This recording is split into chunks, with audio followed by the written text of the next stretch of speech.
In the summer of 1976, the city of New York was thrown into a state of terror. A madman was on the loose, wandering the streets and killing people at random. This was a killer who loved publicity, sending vicious, taunting letters to the police and the media. Each one was signed with the moniker Son of Sam. When fate finally caught up with the monster, he was revealed to be a chubby introvert by the name of David Berkowitz. In the Biographics video today, we discover his story.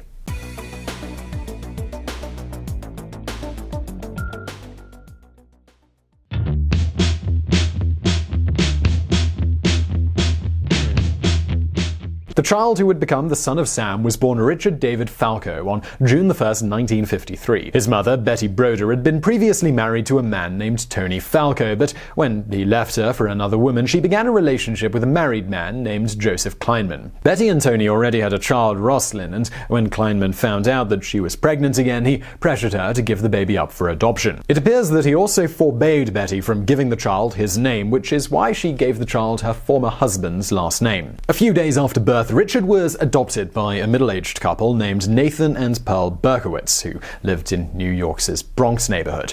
The Berkowitzes owned a hardware store, which occupied a large portion of Nathan's time. He was never close with his adopted son, who he called David, considering the adoption to be a mistake. As David was her only child, Pearl was extremely close to the boy, though. She indulged David and let him get away with things that he shouldn't have. David developed into a difficult child. He was hyperactive, mischievous, and ornery. He was a bulky child and quickly learned that he could use his size to his advantage and lord it over other children. He showed little interest in schooling, and through a combination of truancy and feigned illnesses, he missed class a lot of the time. When he was 7 years old, David was hit by a car and he suffered head injuries. It's unclear whether this resulted in any long-term effects. Soon after, though, he started to show signs of a fascination with fire. He began burning bugs and advanced to starting fires around his neighborhood. This didn't bring him to the attention of the authorities, though his adoptive parents did take him to see a psychotherapist. When he was 14, David's life was turned upside down with the death of his adoptive mother. Pearl had been fighting breast cancer for 2 years. Pearl was the only person with whom David had a close relationship, and he was shocked to watch her decline as she went through chemotherapy treatment. Her death, it was a crushing blow. In the year after his mother's death, David became increasingly introverted. His schoolwork suffered drastically as he fell into a dark depression. He had no relationship with his father, and things worsened when Joseph remarried. His new stepmother was even more distant than his father. When the family relocated to Boynton Beach near Miami, Florida, David's isolation became complete. With no friends and no family connection, he created a fantasy world in order to cope with his loneliness. In 1971, at the age of 18, David found a means to escape his dismal life with his father and stepmother. He joined the army, and after basic training, he was sent to Korea.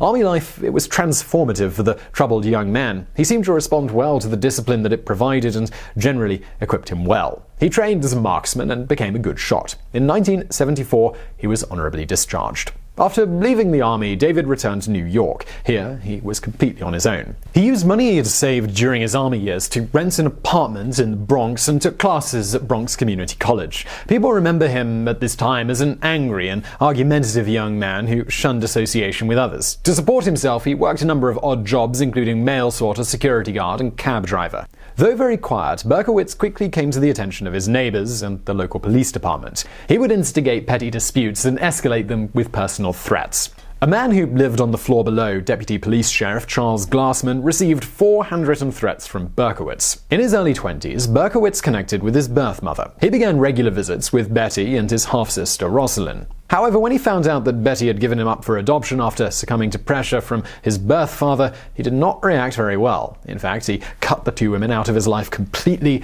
and never visited again. Then, in 1974, Berkowitz's fascination with fire resurfaced. Over the next 3 years, he set more than 1,500 fires around New York City. David diligently recorded the details of each arson in his journal, referring to himself as the Phantom of the Bronx. Firelighting gave him some control over his situation that he couldn't find anywhere else in his life. In 1975, Berkowitz developed another fascination, and this time it was with the occult. After reading the Satanic Bible by Anton LaVey, the founder of the Church of Satan, he became convinced that he was being controlled by evil spirits.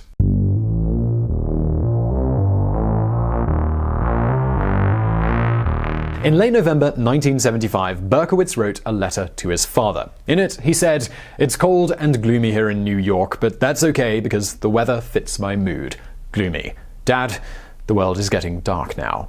A month later, on Christmas Eve, he took hold of a hunting knife and headed out to satisfy his bloodlust. His first victim was a woman coming out of a grocery store. Berkowitz stabbed her several times before she managed to run away. He then came across a 15-year-old by the name of Michelle Foreman. She was stabbed 6 times, but fought off her attacker and made it to the safety of a nearby apartment. At the end of January 1976, Berkowitz had relocated from the Bronx to a rental house in Yonkers. His landlords owned a German Shepherd dog which barked incessantly. Berkowitz would later claim that this dog was possessed by Satan and its barking was commands for him to kill women. At the time, he was working a night shift job as a security guard. He recalled that the constant barking almost caused him to take his own life. After 3 months, the noise was too much for Berkowitz, and he moved to an apartment at 35 Pine Street at Yonkers. As it turns out, he was unable to avoid the barking of dogs, and he took this as a sign that Satan was driving him to murder. He used a Molotov cocktail to kill the dog belonging to his neighbor, a man named Sam Carr. When this didn't work, he shot the dog. Berkowitz was convinced that Sam Carr was possessed by the devil, and it was from him that he came up with the name Son of Sam. His 2 botched knife attacks convinced Berkowitz that he needed a more effective means of killing. By June of 1976, he had built up a formidable arsenal of firearms that included a .44 caliber revolver, a Commando Mark III rifle, a Glenfield rifle with a telescopic sight, Charter Arms AR-7 Explorer shotgun, and a 12-gauge Ithaca Deerslayer shotgun. Towards the end of June 1976, Berkowitz quit his job as a security guard and began driving for the Co-op City Taxi Company. But that job, it didn't last long. By the end of July, he was working a day job as an installer of air conditioning ducts. Berkowitz's first kill, it came on July 29, 1976. He left his apartment via the fire escape shortly before 1 a.m. with his .44 caliber handgun in a paper bag. He hopped into his car and began cruising for a victim. He came across 18-year-old Donna Lauria and her 19-year-old friend Jody Valenti talking in a car outside Donna's apartment. Berkowitz approached Donna's side window, squatted down into a firing position, and holding the gun with both hands, emptied the chamber. Donna was shot and killed. Jody was wounded, and she reacted by screaming and desperately honking the car horn. Jody survived. With his gun empty, Berkowitz melted into the night. He was filled with a euphoria that he had never known before, and his addiction to murder was well underway.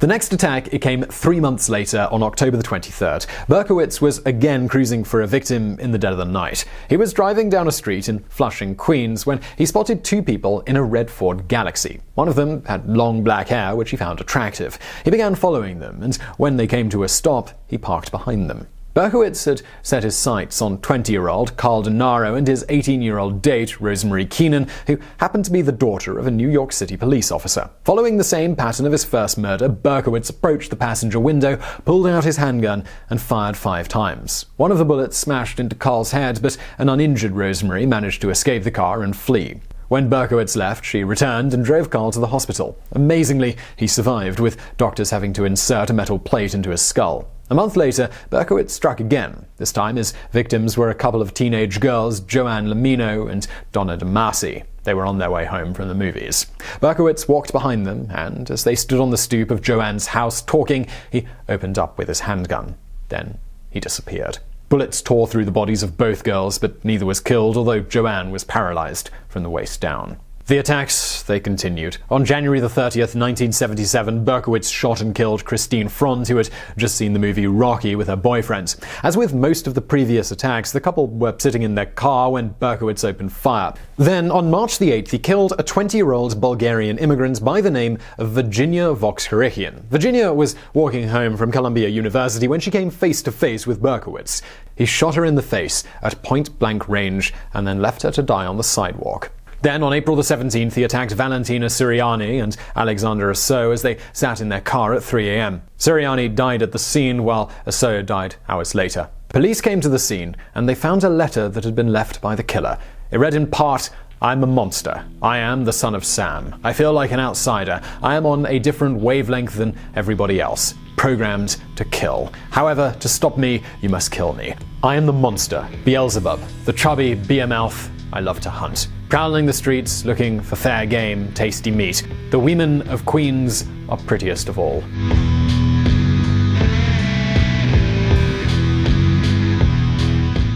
By now, the entire city of New York was in an uproar. Fear over the next attack by the son of Sam led to a rush on handgun sales and a dramatic emptying of nighttime entertainment venues. The information that the majority of victims had long dark hair led to an overnight hairstyle change as women rushed to get their haircut and then died. The media was all over the story, with coverage going global, but still, the attacks continued with chilling regularity. Berkowitz, he next struck on June 26, 1977. Judy Placido, age 17, and Sal Lupo, age 20, were sitting in Lupo's car around 3 a.m. when Berkowitz attacked in his usual way. Placido was shot 3 times, while Lupo was shot once. Both survived.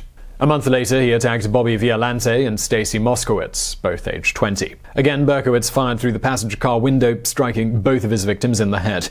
Violante survived, though he lost 90% of his vision, but Stacy Moskowitz died 2 days later. She marked the last victim of the son of Sam. On March 30th, 1977, media hysteria was ratcheted up even further when New York's most prominent crime writer, New York Times columnist Jimmy Breslin, received a handwritten letter from a person claiming to be the son of Sam. It included the following: "Mr. Breslin, sir, don't think that because you haven't heard from me for a while that I went to sleep. No, rather, I am still here, like a spirit roaming the night, thirsty, hungry, seldom stopping to rest, anxious to please Sam. I love my work. Now the void has been filled. Perhaps we shall meet face to face someday, or perhaps I will be blown away by cops with smoking 38s. Breslin contacted the police, who noted that the letter contained details of some of the crimes that had not yet been released to the public. They allowed the Times to publish part of the letter as a companion to Breslin's printed response, which urged the killer to turn himself in. That edition of the Times sold more than 1 million copies. The NYPD formed Operation Omega, the most comprehensive investigation in its history, in order to bring the son of Sam to justice. Over 300 detectives worked around the clock at a daily cost of $90,000. 45 psychiatrists pored over the taunting letters that Berkowitz was writing, with the general consensus being that he was a paranoid loner who was unable to form relationships and with possible connections to devil worship. On the night of the Moskowitz-Violante shooting, a woman named Cecilia Davis was walking her dog when she saw a police officer ticketing a young man in a car that was parked alongside a fire hydrant. Soon thereafter, she saw what appeared to be the same young man walk past her, staring at her menacingly. It was enough to scare her into a speedy dash home. After the murders, Miss Davis gave the information to the police. As a result of this, every driver who had been ticketed that night was brought in for questioning, and one of the people on that list was David Berkowitz.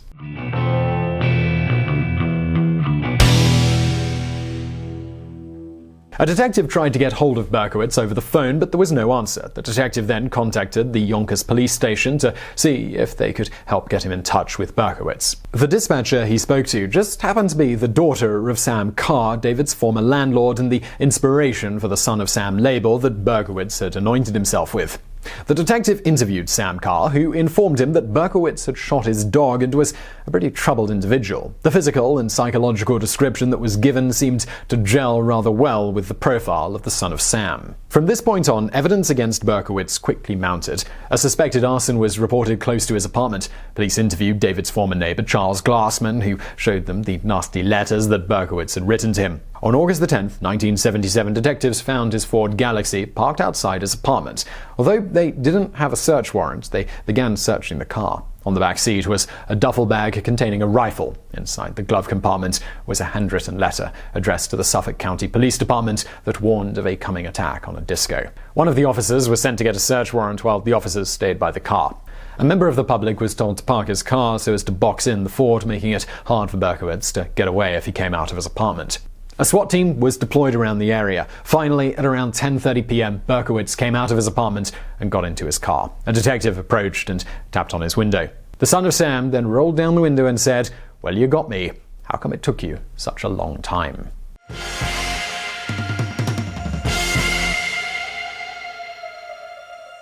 The arrest of the son of Sam caused a worldwide sensation. It turned out that the monster who had terrorized the world's most famous city was a rather pathetic-looking loser. Berkowitz admitted to all of the attacks, providing details that only the perpetrator would know. On August the 11th, he was charged with second-degree murder for the killing of Stacy Moskowitz. The judge ordered a psychological evaluation to determine if he was fit to stand trial. Meanwhile, the media was in a frenzy to cover every angle of the Son of Sam story. This resulted in the state of New York enacting what became known as the Son of Sam laws, permitting the state to confiscate the proceeds from any earnings made as proceeds of a crime for a period of 5 years after the act was committed.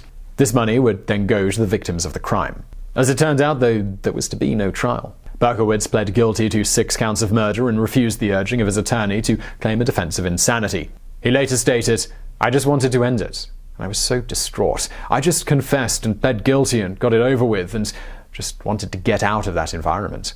During his sentencing, the mother of Stacy Moskowitz stood up and said, "I could kill him with my bare hands, and I am not a violent person. I could probably kill him and go for dinner and go to sleep that night truly peacefully." During Mrs. Moskowitz's statement, Berkowitz repeated over and over that Stacy is a whore. Then he burst from his seat and made for the courtroom window. He was eventually restrained, but not before knocking down several officers. Sentencing was delayed until June 12, 1978, on which date he was sentenced to 6 consecutive life sentences. Berkowitz proved to be a problem prisoner. He reveled in tormenting other inmates. Because of his rage, other inmates referred to him as Berkowitz. On July 10, 1979, he was attacked by another inmate with a razor.